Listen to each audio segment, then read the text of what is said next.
ഇതാണ് കൃപാവര പ്രവൃത്തി എന്ന് പറയണത്. എന്താ വെച്ച് കഴിഞ്ഞാൽ ക്രിസ്തുവിന് തന്നെ നമ്മൾ ചെയ്ത് കൊടുക്കുകയാണ് ഡയറക്റ്റായിട്ട്. അതെങ്ങനെയാണ്? ക്രിസ്തുവിൻ്റെ നാമത്തിൽ ആണ് നമ്മൾ ഏറ്റവും എളിയ സഹോദരന് ചെയ്ത് കൊടുക്കുന്നത്. ഇതിനകത്ത് എന്താ നമുക്ക് വേണ്ടത്? രണ്ട് കാര്യങ്ങൾ വേണം. എന്ത് വേണം? ക്രിസ്തുവിനോടുള്ള സ്നേഹം വേണം, ആ സഹോദരനോടുള്ള സ്നേഹം വേണം. രണ്ട് സംഭവം വേണം. വിശ്വാസം മാത്രം പോരാ. രണ്ട് കാര്യം, കൃപാവര പ്രവർത്തിക്ക് രണ്ട് കാര്യം വേണം. എന്തൊക്കെ വേണം? ഒന്ന്, ക്രിസ്തുവിനോടുള്ള സ്നേഹം വേണം. രണ്ടാമത്തത് സഹോദര സ്നേഹം. നിങ്ങൾക്ക് എന്താ സംഭവിച്ചിട്ടുണ്ട്? നിങ്ങൾക്ക് മാതാവിനോടാണ് കൂടുതൽ സ്നേഹം വേണ്ടത്. This is wrong. അതല്ല സംഭവം. അമ്മ എന്താ ചെയ്യണത്? ഇപ്പം അമ്മ ചെയ്തിരിക്കണത് അവൻ പറയണത് പോലെ ചെയ്യുക. അതാ പ്രശ്നം. ഈ ചെയ്ത്താണ് കൃപാവര പ്രവൃത്തി എന്ന് പറയണത്. ഇപ്പം എനിക്കും നിനക്കും എന്താ? എൻ്റെ സമയം ഇനി സമാഗതമായിട്ടില്ല. നമ്മുടെ പ്രശ്നങ്ങൾക്ക് വരാൻ പോകുന്ന വിഷയം ഒന്ന്, ദൈവത്തിന് അവിടെ റോളില്ല എന്നാണ്. നിനക്ക് ജോലി കിട്ടും, അതിനുശേഷം നീ കല്യാണം കഴിക്കും, നീ കുഞ്ഞുങ്ങളെ ജനിപ്പിക്കും, അവർ പഠിക്കും. ഞാനൊരു വീട്ടിൽ ചെന്നപ്പോൾ ഒരു ഞായറാഴ്ചയാണ് വീട്ടിൽ ചെന്നത്. ഒരു അത്യാവശ്യം ഒരു വിഷയം ഉണ്ടായ കാരണം ഞായറാഴ്ച എനിക്കൊരു വീട്ടിൽ പോകേണ്ടി വന്നു. അവിടെ ചെന്നപ്പോൾ അവിടുത്തെ 2 കുട്ടികളും കാറ്റഗിസത്തിന് പോയിട്ടില്ല അന്ന്. അപ്പോൾ എൻ്റെ സ്വഭാവത്തിന് പിന്നെ അവരുടെമായിട്ടുള്ള ബന്ധങ്ങളും കാര്യങ്ങളല്ല പ്രശ്നം. എനിക്ക് അവരുമായിട്ട് എൻ്റെ കാര്യം ചിലപ്പോൾ നടന്നില്ലല്ലോ. ഞാൻ ചോദിച്ചു, ഈ പിള്ളേർ എന്താണ് കാറ്റഗിസിൽ പോകാത്തെന്ന് ചോദിച്ചു.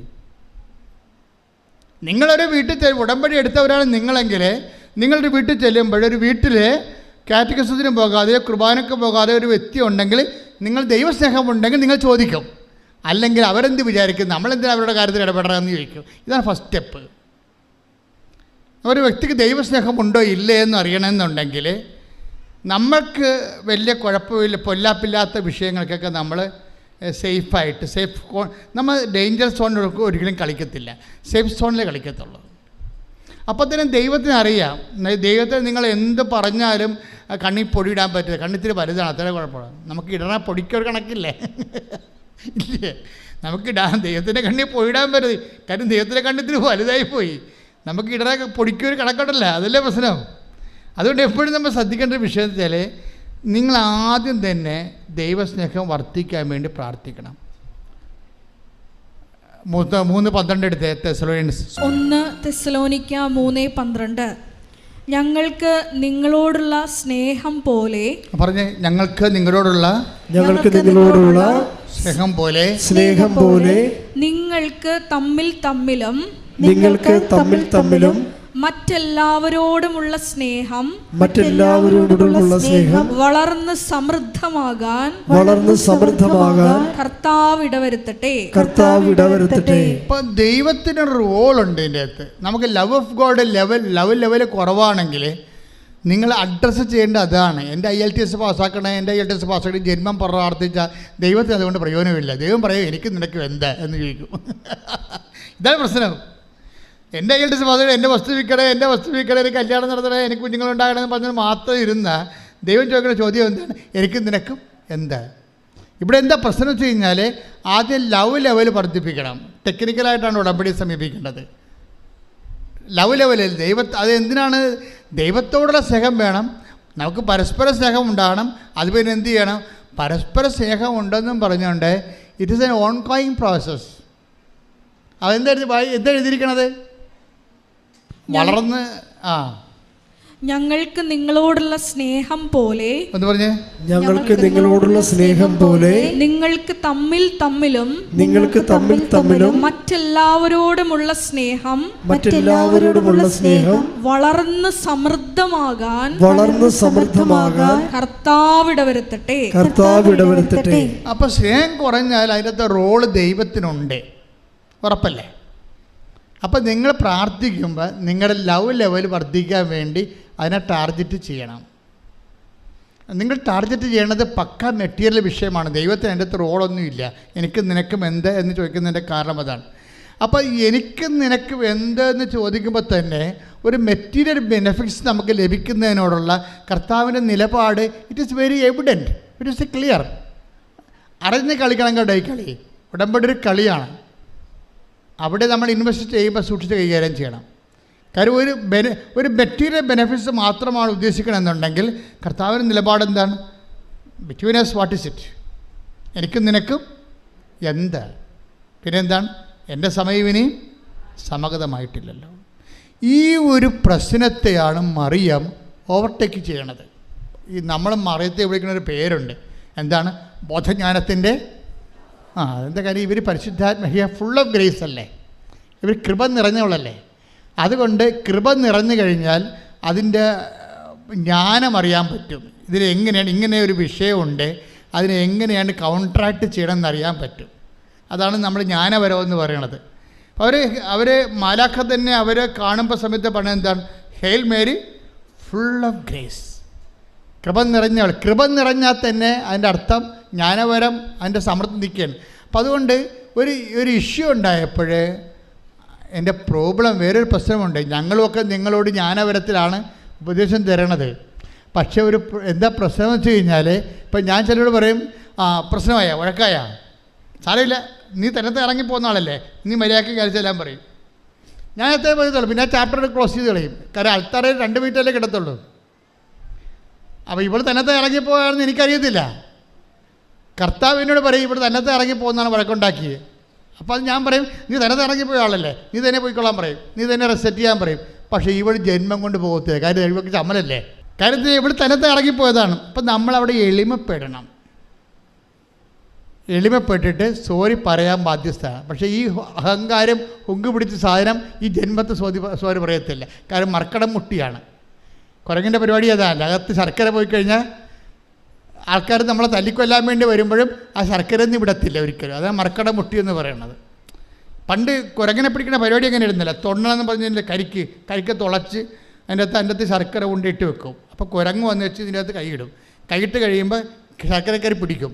അപ്പോഴേ പിടിക്കുന്ന സമയത്ത് ആൾക്കാർ കുരങ്ങനെ പിടിക്കാൻ വേണ്ടി കുരങ്ങ് രസായത്തിന് വടിയും കൊണ്ട് വരും. അപ്പോൾ പക്ഷേ കുരങ്ങ് വിട്ട് കൊടുക്കത്തില്ല. ആ ശർക്കരന്ന് വിടത്തില്ലവൻ.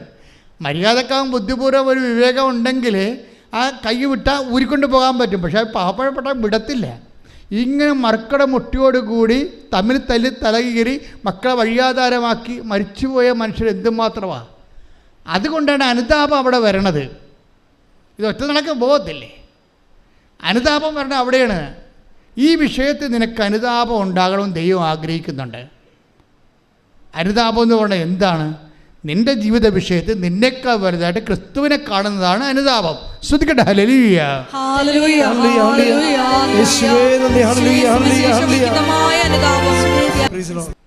നിങ്ങളെ ഈ തീക്കൊള്ളി കൊണ്ട് നമ്മൾ തൊട്ടാൽ പൊള്ളുന്ന കാര്യം വ്യക്തമാണ്. സത്യമായൊരു വിഷയത്തോട് നിങ്ങൾ ഇടപെടുമ്പോൾ നിങ്ങളുടെ മനസ്സിലിരിപ്പ് ദൈവത്തിനറിയാം. അതുകൊണ്ട് നിങ്ങൾ ആദ്യമേ തന്നെ ഒരു ധാരണയിലെത്തണം നല്ലതാണ്. ക്രിസ്തുവേ, ഉടമ്പടിക്കാലം കഴിഞ്ഞാലും അങ്ങയുടെ ചൈതന്യത്തിൽ ഞാൻ ജീവിക്കും. നാട്ടുകാരെ ബോധിപ്പിക്കാനല്ലെങ്കിലും അങ്ങയുടെ ചൈതന്യത്തിൽ ഞാൻ ജീവിക്കും. പല ആൾക്കാരും ഇന്ന് അവിടെ അവിശ്വാസം നിലനിർത്തുന്നത് നാട്ടുകാരെ ബോധിപ്പിക്കാനാണ്. ഇപ്പം എന്നെ പള്ളിയിൽ അടക്കണ്ട എന്നൊക്കെ ഒരു സമയത്ത് സ്റ്റൈൽ ആൻഡ് സ്റ്റാൻഡേർഡായിട്ട് എന്തുമാത്രം മനുഷ്യർ പറയും. അങ്ങനെ പറയുമ്പോൾ അവർ ഉദ്ദേശിക്കണ എന്താ? ഒന്നെങ്കിൽ അവർ സാഹിത്യകാരന്മാരായിരിക്കും, അല്ലെങ്കിൽ അവർ രാഷ്ട്രീയക്കാരായിരിക്കും, അല്ലെങ്കിൽ ഒരു സിനിമ നടന്മാരായിരിക്കും. എന്നാൽ ബഹുജനങ്ങളുടെ പിന്തുണ വേണമെന്ന് ആഗ്രഹിക്കുന്നവരായിരിക്കും. എനിക്ക് ഈ വിശ്വാസ സമൂഹത്തിൻ്റെ പിന്തുണ മാത്രം പോരാ, എനിക്ക് ബഹുജനങ്ങളുടെ മുഴുവൻ പിന്തുണ വേണമെന്ന് ഉദ്ദേശിക്കുന്നവർ എന്തു ചെയ്യും? ആദ്യത്തെ അവർക്ക് തള്ളി പറയാൻ പറ്റുന്നത് ദൈവത്തെയാണ്. ദൈവത്തെ തള്ളി പറഞ്ഞുകൊണ്ട് ന്യൂട്രലായിട്ട് നിൽക്കും. സിനിമ നടന്മാരൊക്കെ ന്യൂട്രലായിട്ട് നിൽക്കുന്നവരുണ്ട്. അവിടെ ഉള്ളിൽ വിശ്വാസമുണ്ട്, പക്ഷേ തള്ളി പറഞ്ഞാൽ പടം കിട്ടത്തില്ല. അതുകൊണ്ട് അവരവിടെ നിൽക്കും. പാട്ടുകാരങ്ങനെ ഉണ്ട്, അതുപോലെ തന്നെ രാഷ്ട്രീയക്കാരങ്ങനെ ഉണ്ട്, ന്യൂട്രലായിട്ട് നിൽക്കുമവർ. ക്രിസ്തുവിനെ ഏറ്റുപറയുന്ന ഒരു മനുഷ്യൻ്റെ ദുരന്തത്തിൽ, ആധ്യാത്മിക ദുരന്തത്തിൻ്റെ ഏറ്റവും വലുത് ക്രിസ്തുവിനെ അവന് പ്രഘോഷിക്കാൻ പറ്റാത്തൊരവസ്ഥ അവൻ തന്നെ സൃഷ്ടിക്കുന്നതാണ്. ശ്രദ്ധിക്കട്ടെ. ഹല്ലേലൂയ.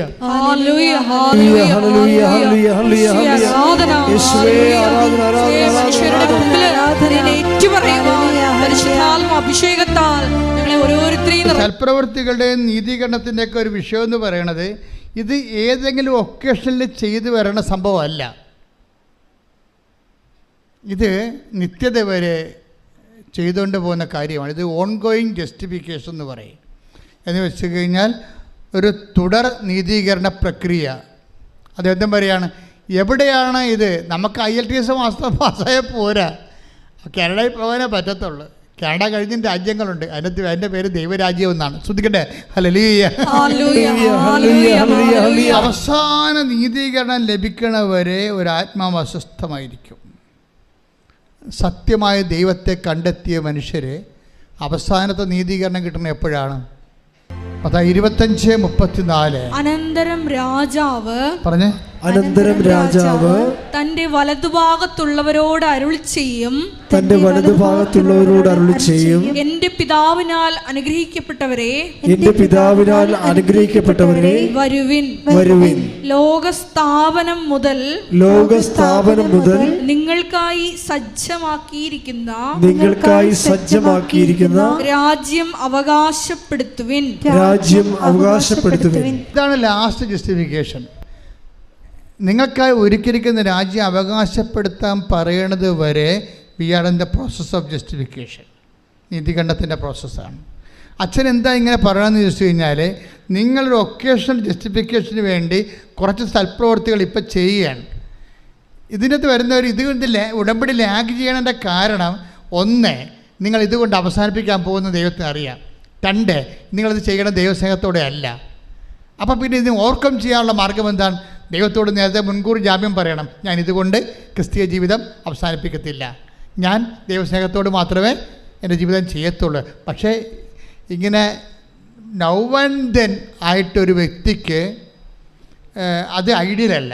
നൗ ആൻഡ് ദെൻ, അപ്പോഴും ഇപ്പോഴൊക്കെ ആയിട്ട് കുറച്ച് സൽപ്രവൃത്തികൾ ചെയ്ത് അത് ഫങ്ഷനായിട്ട് മാറ്റാം. പക്ഷേ മിഷനായിട്ടാണിത് വരേണ്ടത്. എന്താ കാര്യം വെച്ച് കഴിഞ്ഞാൽ, നാം ഇപ്പം ക്രിസ്തീയ ജീവിതം, യോഹന്നാന്റെ സുവിശേഷം 14:15 എടുത്ത് ശ്രദ്ധിക്കട്ടെ. ഹല്ലേലൂയ, ഹല്ലേലൂയ, ഹല്ലേലൂയ, ഹല്ലേലൂയ, ഹല്ലേലൂയ. യേശുവേ നന്ദി, ഹല്ലേലൂയ, ഹല്ലേലൂയ.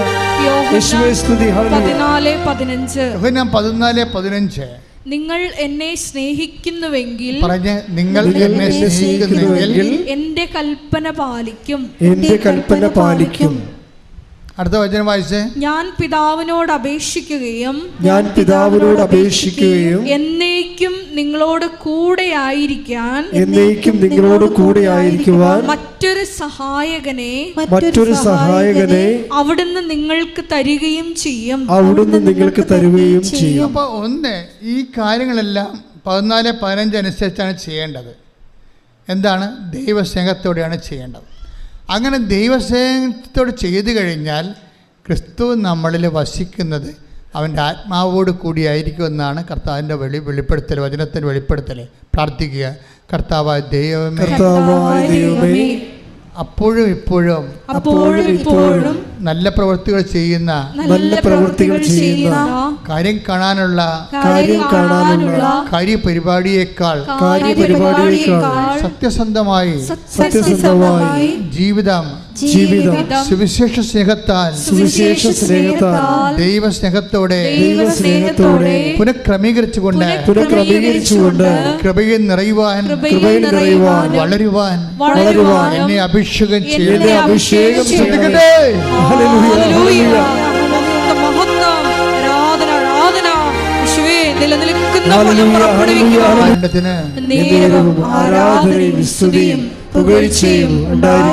നിങ്ങൾക്കറിയാവോ, എന്തുമാത്രം ആൾക്കാരാണ് മാതാവിന് സംസാരിക്കണം. അവിടെ പ്രാർത്ഥന തന്നെ സ്നേഹത്തിൻ്റെ സംസാരമാക്കി മാറ്റി. അപ്പോൾ അവിടെ ദൈവസ്നേഹം കൂടി ലവ് ലെവൽ വർദ്ധിപ്പിച്ചു. ഇത് ഉടമ്പടി പെട്ടെന്ന് കത്താനുള്ളൊരു മാർഗ്ഗമാണിത്. എന്താണ്? നിങ്ങളുടെ ലവ് ലെവൽ വർദ്ധിപ്പിക്കണം. ലവ് ലെവൽ വർദ്ധിപ്പിക്കുമ്പോൾ ഒരു കുഴപ്പമുണ്ട്. എന്താ പ്രശ്നം? നിങ്ങളുടെ വെറുപ്പ്, വിദ്വേഷം, പക, ചതി, അഹങ്കാരം, മുൻകോപം, കലഹം, ഭിന്നത, അതെല്ലാം മാറ്റേണ്ടി വരും. പക്ഷെ അതെല്ലാം മാറ്റേണ്ടി വരുമെന്ന് പറയുമ്പോഴേ നിങ്ങൾക്കറിയാമല്ലോ, ക്രിസ്തുവിൻ്റെ വചനങ്ങൾ, ചില വചനങ്ങൾ അച്ഛൻ പറഞ്ഞിട്ടുണ്ട് ഭയങ്കര കഠിനമാണെന്ന്, അല്ലേ? ക്രിസ്തുവിൻ്റെ വചനങ്ങൾ കഠിനമാണ്. കഠിനമല്ല സംഭവം എന്ന് വെച്ച് കഴിഞ്ഞാൽ, ദൈവസ്നേഹം ഇല്ലാതെ ചില വചനങ്ങൾ ക്രാക്ക് ചെയ്യാൻ പറ്റത്തില്ല. കാര്യം ഇതിനകത്ത് ദൈവത്തെ കാണണ്ടേ. ഇപ്പം നിന്നോട് ചണ്ട കൂടി നിൻ്റെ ഉടുപ്പ് കരസ്ഥമാക്കാൻ ഉദ്യമിക്കുന്നവന് അവനിൽ പോലും അവനെന്താ കൊടുക്കേണ്ടത്? മേലെങ്കിൽ കൂടി കൊടുക്കാൻ. കാര്യം എന്താണ്? ഇവനെ ക്രിസ്തുവായിട്ടാണ് നമ്മൾ കാണേണ്ടത്. മനസ്സിലായി? ക്രിസ്തുവിൻ്റെ വേറെ എന്നെ വിശുദ്ധിയിൽ വളർത്താൻ, എന്നെ കൃപയിൽ ഉയർത്താൻ ക്രിസ്തു വേറെ ഒരു വേഷമായി എന്നെ പരിപാലിക്കുകയാണ്.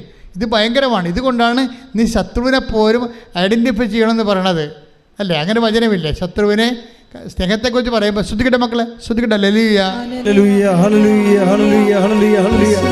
യേശുവേ നന്ദി. ഹല്ലേലൂയ ഹല്ലേലൂയ ഹല്ലേലൂയ ഹല്ലേലൂയ ഹല്ലേലൂയ ഹല്ലേലൂയ. മത്തായി ശ്ലീഹായുടെ സുവിശേഷം 5:43 എടുത്തേ. അയൽക്കാരനെ സ്നേഹിക്കുക, പറഞ്ഞേ. അയൽക്കാരനെ സ്നേഹിക്കുക, ശത്രുവിനെ ദ്വേഷിക്കുക, ശത്രുവിനെ ദ്വേഷിക്കുക എന്ന് പറഞ്ഞിട്ടുള്ളത് നിങ്ങൾ കേട്ടിട്ടുണ്ടല്ലോ. എന്നാൽ ഞാൻ നിങ്ങളോട് പറയുന്നു, ശത്രുക്കളെ സ്നേഹിക്കുവിൻ, നിങ്ങളെ പീഡിപ്പിക്കുന്നവർക്ക് വേണ്ടി പ്രാർത്ഥിക്കുവിൻ, അങ്ങനെ നിങ്ങൾ നിങ്ങളുടെ സ്വർഗസ്ഥനായ പിതാവിന്റെ മക്കളായി തീരും. ഇതൊരു ഭയങ്കര ഗോസ്പൽ മെക്കാനിസമാണ്. ദൈവത്തിൻ്റെ ലക്ഷ്യം എന്താണ്? നിങ്ങളെ സ്വർഗസ്ഥനായ പിതാവിൻ്റെ മക്കളാക്കുകയാണ്. അല്ലാതെ അവരോട് ക്ഷമിച്ചിട്ട് നാണം കെടുക്കുക എന്നുള്ളതിലാണ് നിങ്ങൾ പ്രാധാന്യം കൊടുക്കുന്നത്, ഇല്ലേ? നമ്മളെ തന്തയ്ക്ക് വിളിച്ച് എൻ്റെ അടുത്ത് പോയി നമ്മൾ പിന്നെ അങ്ങോട്ട് ക്ഷമിക്കാനല്ല പറഞ്ഞിരിക്കണത്. അപ്പോൾ നമ്മൾ ഓർക്കുന്നത് എന്ത് പരിപാടി, അവൻ പിന്നെയും നമ്മൾ കളിയാക്കത്തില്ലേ? അപ്പോൾ നമ്മളെ മാനുഷികതയാണ് നമ്മൾ അവിടെ അഡ്രസ്സ് ചെയ്യണത്. ക്രിസ്തു നമ്മുടെ മാനുഷികത അല്ല അഡ്രസ്സ് ചെയ്യണത്. എന്താ പറയണത്? നിങ്ങളെ അങ്ങനെ ചെയ്താൽ നിങ്ങൾ ദൈവരാജ്യത്തിൻ്റെ മക്കളായി മാറുമെന്നാണ്. എന്താ പ്രശ്നം വെച്ച് കഴിഞ്ഞാൽ, നമ്മുടെ ലവ് ലെവൽ വർദ്ധിപ്പിക്കാൻ വേണ്ടി ഒരു ശത്രുവിൻ്റെ വേഷം കൊണ്ട് ദൈവം വരികയാണ്. ദൈവം തന്നെയാണത്, മനസ്സിലായില്ലേ? അത് വളരെ ശ്രദ്ധിച്ചാൽ മനസ്സിലാകും. ആധ്യാത്മിക ജ്ഞാനം വേണം ഈ വിഷയത്തിൽ. വെച്ചാൽ നമ്മളെ ദൈവ പൈതലാക്കാൻ വേണ്ടി എന്താ ചെയ്തത്? ദൈവം എന്ത് വേഷം കെട്ടാനും തയ്യാറാണ്. അതിലൊരു വേഷമാണ് ശത്രുത എന്ന് പറയണത്. നിങ്ങൾ ചണ്ട കൂടുന്ന വേഷം. ചിലപ്പോൾ അതിൻ്റെ അകത്ത് ജ്ഞാനപരമുള്ളവൻ. അതുകൊണ്ടാണ് ക്രിസ്തു മിണ്ടാതിരിക്കും എപ്പോഴും, കുരിശിൽ പോരും. എന്താ കാര്യം? ഇതെല്ലാം പിതാവാണെന്ന് ഈശോയ്ക്കറിയാമായിരുന്നു. ഈ കുരിശിലുള്ള പീഡകളെല്ലാം പിന്നിലെല്ലാം പിതാവിൻ്റെ പാപത്തിന് പരിഹാരം ചെയ്യാൻ തന്നോട് ആവശ്യപ്പെട്ടുകൊണ്ട് പിതാവിൻ്റെ അദൃശ്യമായ സാന്നിധ്യം ഇതിൻ്റെ പിന്നിലുള്ളത് കൊണ്ടാണ് അവൻ കൊല്ലാൻ പോകുന്ന കുഞ്ഞാടിനെ പോലെ മൗനനായിരുന്നത്. ശ്രദ്ധിക്കട്ടെ. ഹല്ലേലൂയ ഹല്ലേലൂയ ഹല്ലേലൂയ. യേശുവേ നന്ദി. ഹല്ലേലൂയ ഹല്ലേലൂയ ഹല്ലേലൂയ ഹല്ലേലൂയ ഹല്ലേലൂയ. പരിശുദ്ധ പരമ ദിവ്യകാരുണ്യത്തിന് എന്നേരവും ആരാധനയും സ്തുതിയും പുകഴ്ചയും ഉണ്ടായിരിക്കട്ടെ. എന്താണ് ഇങ്ങനെ പറയാൻ കാരണമെന്ന് ചോദിച്ചു കഴിഞ്ഞാൽ അതിൻ്റെ കാരണം എന്താണ്? എനിക്ക് വിശന്നു, എനിക്ക് ദാഹിച്ചു, നിങ്ങളിതൊക്കെ കുടിക്കാൻ തന്നു. അപ്പോൾ അവരോട് ചോദിക്കും, അവർ ഈശോയോട് ചോദിക്കും, നിന്നെ എപ്പോഴാണ് വിശക്കുന്നതിനെ കണ്ടത്? എൻ്റെ ഏറ്റവും എളിയവനിൽ നീ കൊടുത്തപ്പോൾ എനിക്ക് തന്നെയാണ് ചെയ്തു തന്നത്. അപ്പോൾ ഈ ശത്രുവിനെ നമ്മൾ സ്നേഹിക്കുമ്പോൾ ഈ ശത്രുതയല്ല ഏറ്റവും കൂടുതൽ എന്നെ ഹർട്ട് ചെയ്യണത്. അപ്പോൾ അതിനെ അതിലംഘിച്ചുകൊണ്ട് ഞാൻ ദൈവസ്നേഹം കൊടുക്കുമ്പോൾ ഞാൻ ദൈവപൈതലായിട്ട് ഗ്രേഡറ്റ് ചെയ്യുകയാണ്. എന്താ കാര്യം? നിത്യത കണ്ടുകൊണ്ടാണ് വചനങ്ങളെല്ലാം കഠിനമാക്കി വെച്ചിരിക്കുന്നത്. നിത്യതയുടെ ഒരു വാട്ടർ മാർക്ക് എല്ലാ വചനങ്ങളിലും ഉണ്ട്, പ്രത്യേകിച്ച് കടുപ്പമുള്ള വചനങ്ങളിൽ. വെളിപാട് 22:11. അനീതി ചെയ്തിരുന്നവൻ പറഞ്ഞേ. അനീതി ചെയ്തിരുന്നവൻ ഇനിയും അനീതി ചെയ്തു കൊള്ളട്ടെ. കൈയടിച്ച് ചെയ്തു കൊള്ളട്ടെ. എങ്ങനെയുണ്ട് പരിപാടി? കേട്ടോ കേട്ടോ കേട്ടോ. ബൈബിള് തീരാൻ പോവുകയാണ്. ലാസ്റ്റ് വാക്കുകളാണ്. എന്താണ്? അനീതി ചെയ്തിരുന്നവൻ ഇനിയും അനീതി ചെയ്തു കൊള്ളട്ടെ. പാപക്കറ പുരണ്ടവൻ ഇനിയും അങ്ങനെ തന്നെ കഴിഞ്ഞുകൊള്ളട്ടെ. നീതിമാൻ ഇനിയും നീതി പ്രവർത്തിക്കട്ടെ. വിശുദ്ധൻ ഇനിയും വിശുദ്ധീകരിക്കപ്പെടട്ടെ.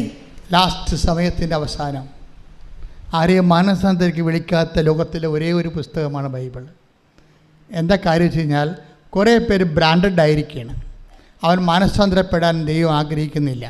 കാര്യം അത് വരപ്രസാദമാണ്. മാനസാന്തരം ദൈവം നിങ്ങൾക്ക് നൽകുന്ന മനസ്സലിവാണ്. കഠിനമായ മനസ്സുള്ളവർ കഠിനമായിട്ട് തന്നെ പോകട്ടെ എന്ന് പറയും. കഠിനമല്ലാതെ മനസ്സലിവുള്ളവനായി നിൽക്കട്ടെ, ഇനി സമയമില്ലെന്ന് പറയും. എല്ലാ മനുഷ്യരുടെ മുന്നിൽ ഈ സമയമില്ലാത്തൊരു സമയം വന്നിട്ട് പറയും, don't repeat, don't contrite, don't have contrition, don't repent. എന്നെയും നിൻ്റെയും മുഖത്ത് നോക്കി ദൈവം എന്നെങ്കിലും ഇനി മാനസാന്തരപ്പെടരുതെന്ന് പറഞ്ഞാൽ ഒരു തീരുമാനമാകും. അപ്പോഴേ ഇതൊരു സമയമാണ്, മാനസാന്തരം ഒരു സമയമാണ്. ഹൃദയത്തിൻ്റെ അലിവ് ഞാൻ എപ്പോഴും ഓർക്കുകയും, ഒരു പുരോഹിതൻ ബൈബിളിൽ കഥ പറയുമ്പോൾ കർത്താവ് അതിൻ്റെ അകത്ത് ഞാൻ പറഞ്ഞില്ല, നിത്യതയുടെ വാട്ടർ മാർക്കിനെ വെക്കും. നിത്യതയുടെ ഒരു ജലമുദ്ര വെച്ചിട്ടാണ് ബൈബിൾ ചെയ്തിരിക്കുന്നത്. ഇപ്പോൾ ഓരോ കഥ പറയുമ്പോഴും അതിൻ്റെ അകത്ത് ഈ നിത്യതയുടെ വാട്ടർ മാർക്ക് കാണാം. എന്താ പറയണത്? ഒരു മനുഷ്യൻ ചോദിച്ചു, നിത്യജീവൻ പ്രാപിക്കാൻ ഞാൻ എന്ത് ചെയ്യണം? അപ്പോൾ ഈശോ പറഞ്ഞു, നിയമത്തിൽ എന്താണ് എഴുതിയിരിക്കണത്? അപ്പോൾ അവരെന്ത് പറയും? എല്ലാത്തിനേക്കാളും ഒരു ദൈവത്തെ സ്നേഹിക്കുക, നിന്നെപ്പോലും നിൻ്റെ അയൽക്കാരനെ സ്നേഹിക്കുക. എന്നാൽ നീ പോയി അതുപോലെ ചെയ്യുക. അപ്പം അവൻ ചോദിക്കും, തിരിച്ചു ചോദിക്കും, ആരാണ് എൻ്റെ അയൽക്കാരൻ? അപ്പോൾ ഈശോ പറയും, ഒരു മനുഷ്യൻ ജെറുസലേമിൽ നിന്ന് ജെറീക്കോയിലേക്ക് പോവുകയായിരുന്നു. കള്ളന്മാരുടെ കൈ അകപ്പെട്ടു. അവൻ്റെ വസ്തുവകൾ അടിച്ചു മാറ്റിയിട്ട് അവനെ മൃതപ്രായനായിട്ട് വഴി തള്ളി. ആ വഴിക്കൊരു ലേവായം പോയി, ആ വഴിക്കൊരു പുരോഹിതൻ പോയി. രണ്ട് കക്ഷികളും ആൾക്കാരുമായിട്ട് ബന്ധപ്പെട്ട പാർട്ടിയാണ്. ലേവായനായാലും ശരി, അവരിൽ നിന്നാണ് പുരോഹിതനുണ്ടാകുന്നത്. അപ്പോൾ ഈ കർത്താവിനോട് അടുത്ത ശുശ്രൂഷ ചെയ്യുന്ന രണ്ട് കക്ഷികളെ ഈശോ കഥയിൽ കൊണ്ടുവരികയാണ്. എന്നിട്ട് കർത്താവുമായിട്ട് ഒരു അടുപ്പമില്ലാത്ത ഒരു സമറിയാക്കാരനെ കൊണ്ടുവരും. വ്യത്യാസം എന്താണെന്ന് ചോദിച്ചു കഴിഞ്ഞാൽ, ഈ രണ്ട് കക്ഷികളും എണ്ണയുമായിട്ട് കൈകാര്യം ചെയ്യുന്ന ആൾക്കാരാണ്. പുരോഹിതൻ എണ്ണയുമായിട്ട് കൈകാര്യം ചെയ്യുന്ന സദോക്ക് പുരോഹിതനാണ് സോളമനെ എണ്ണ ഒഴിച്ച് വാഴിച്ച ആളാണ്. പുരോഹിതന് എണ്ണ കൈകാര്യം ചെയ്യേണ്ട ആളാണ്. ലേവ്യ പുരോഹിതനും എണ്ണ കൈകാര്യം ചെയ്യുന്ന ആളാണ്. പക്ഷേ ഈ രണ്ട് കക്ഷികളുടെ എണ്ണയില്ല. ഇനി ദൈവവുമായിട്ട് ബന്ധമില്ലാത്തൊരു മനുഷ്യന് എണ്ണയും കൊണ്ട് വരുന്നുണ്ട്. അവൻ്റെ പേരെന്താണ്? സമറിയക്കാരൻ. അവനിവനെ കണ്ടു, അടുത്ത് ചെന്നു എന്ന് ബൈബിൾ എന്നിട്ട് പറയും, അവൻ്റെ മനസ്സലിഞ്ഞു വന്നു. ശ്രദ്ധിക്കട്ടെ.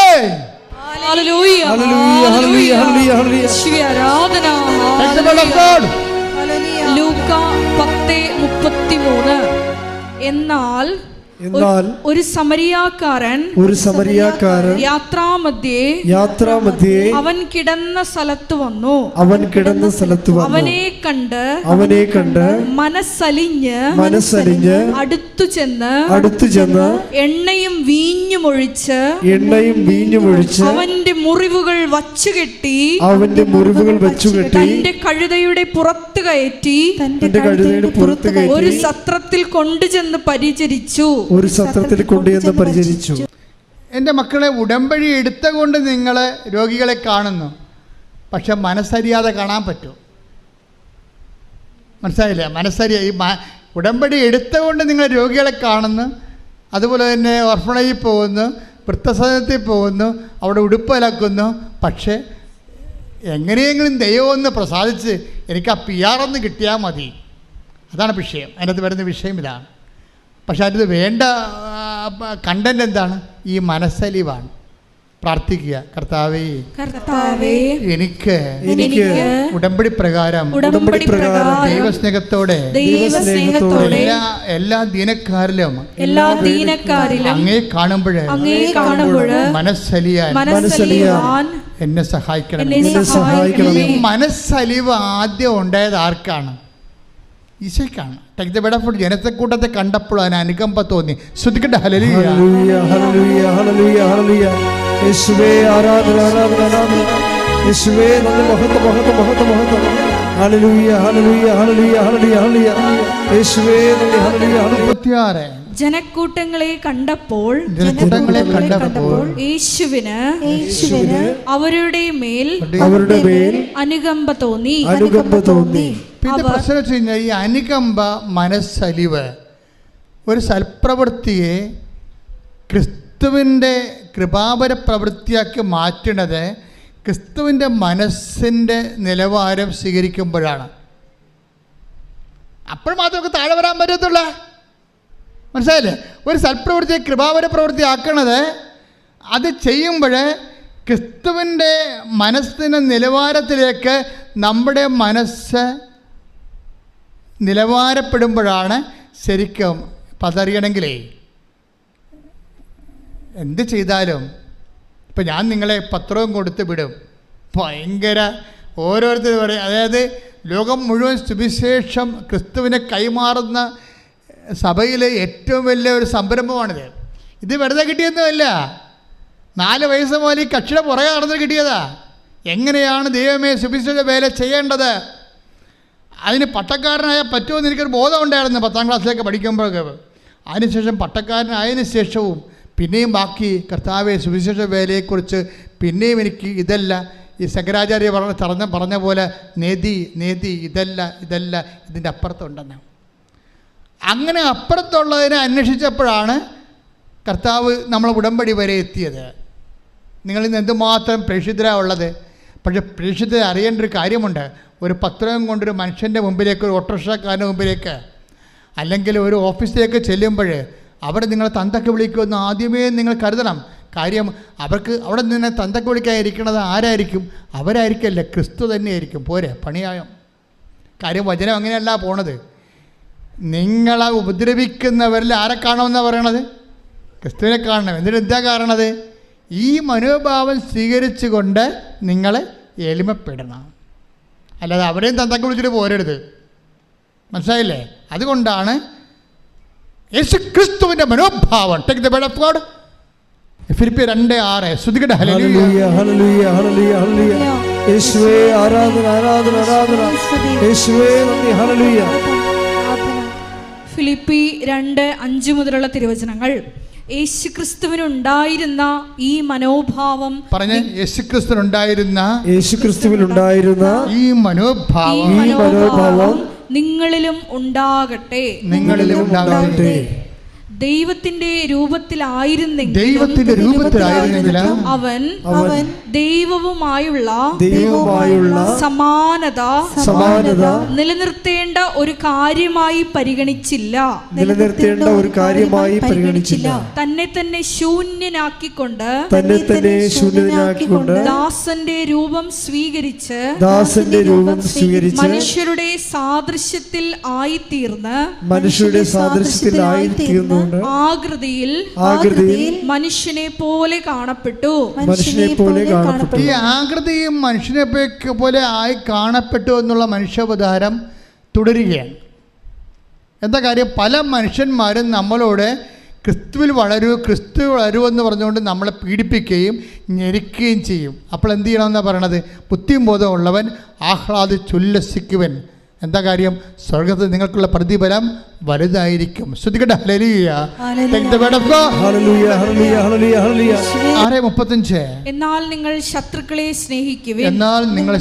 സ്നേഹിക്കുവിൻ. തിരിച്ചു കിട്ടും എന്ന് പ്രതീക്ഷിക്കാതെ മറ്റുള്ളവർക്ക് നന്മ ചെയ്യുകയും വായ്പ കൊടുക്കുകയും ചെയ്യുവിൻ. അപ്പോൾ നിങ്ങളുടെ പ്രതിഫലം വലുതായിരിക്കും. നിങ്ങൾ അത്യുന്നതന്റെ പുത്രന്മാരായിരിക്കുകയും ചെയ്യും. മനുഷ്യർ നിങ്ങളെ അവഹേളിക്കുകയും വ്യാജമായ എല്ലാത്തരം കുറ്റങ്ങളും നിങ്ങളുടെ മേൽ ആരോപിക്കുകയും ചെയ്യുമ്പോൾ നിങ്ങൾ ആഹ്ലാദിച്ചുല്ലസിക്കുവിൻ. എന്ന് പറഞ്ഞ് മനുഷ്യർ നിങ്ങളെ അവഹേളിക്കുകയും മ്ലേച്ഛമായി എല്ലാ കുറ്റങ്ങളും നിങ്ങളുടെ മേൽ ആരോപിക്കുകയും ചെയ്യുമ്പോൾ ആഹ്ലാദിച്ചുല്ലസിക്കുവിൻ. എന്തുകൊണ്ടെന്നാൽ സ്വർഗത്തിലുള്ള പ്രതിഫലം വലുതായിരിക്കും. ഇപ്പൊ ചില സമയത്ത് ക്രിസ്തുവിന് വേണ്ടി ഇതുപോലെ അപമാനം ഏറ്റാൽ എന്ത് ചെയ്യണം? നമ്മൾ വിഷമിച്ച് വീട്ടിൽ പോരെന്നല്ല പറയണത്, ആഹ്ലാദിച്ച് ഉല്ലസിക്കണം. എന്താ കാര്യം? സ്വർഗത്തിൽ നിങ്ങൾക്കുള്ള പ്രതിഫലം.